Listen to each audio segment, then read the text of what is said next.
እንግሊዝ ኤምባሲ ከሚናሮላ አጠገብ ግንባታ ላይ ያሉ ጂፕላስ 25 የሆነ ህንፃ እየሰራን እንገኛለን። በፖስት ቴንሽን ቴክኖሎጂ ነው እየሰራን ያለነው።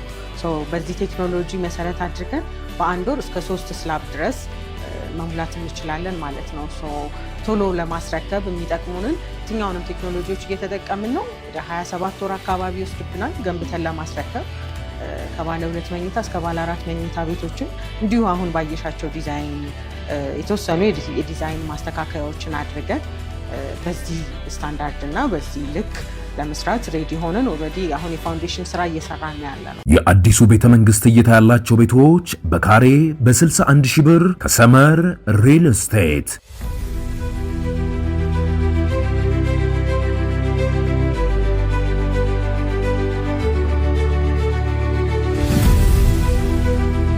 ከዚህ በፊት በካሳንቺስ በገባው ቃል መሰረት አፓርትመንቶችን ጥንቅቅ አድርጎ በመገንባት ያስረከበው ድርጅታችን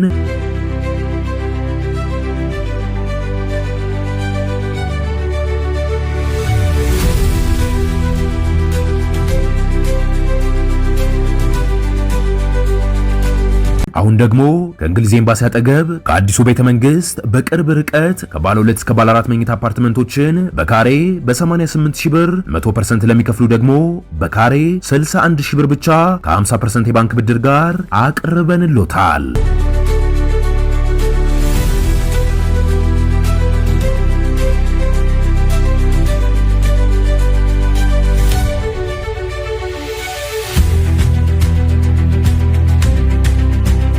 አትላስ ወደ ቦሌ ወደ 4 ኪሎ ሁሉንም መንገዶች መንካት ይችላል።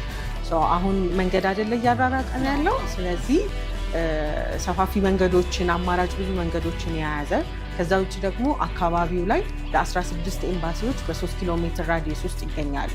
እንግሊዝ ኤምባሲን፣ የኬንያ፣ ቤልጂየምን ጨምሮ ማለት ነው። ለመኖር እዛ አካባቢ ዲፕሎማቲክ ኤሪያ ስለሆነ ከሴኪዩሪቲ አንጻር በጣም የተሻለ ኤሪያ ነው። ፕላስ ደንበኞች አንዳንድ የሚገዙት ለመኖር ብቻ ላይሆን ይችላል።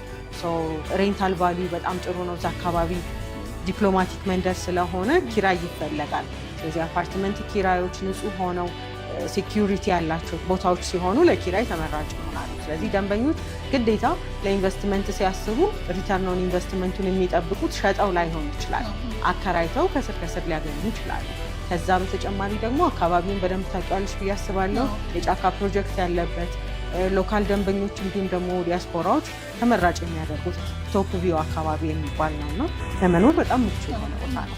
10% ቅድመ ክፍያ፣ ቀሪውን 90% በ2 ዓመት ከ3 ወር ውስጥ በግንባታ ሂደት በ8 ዙር የአከፋፈል ስርዓት በማጠናቀቅ ቤቶን መረከብ ይችላሉ።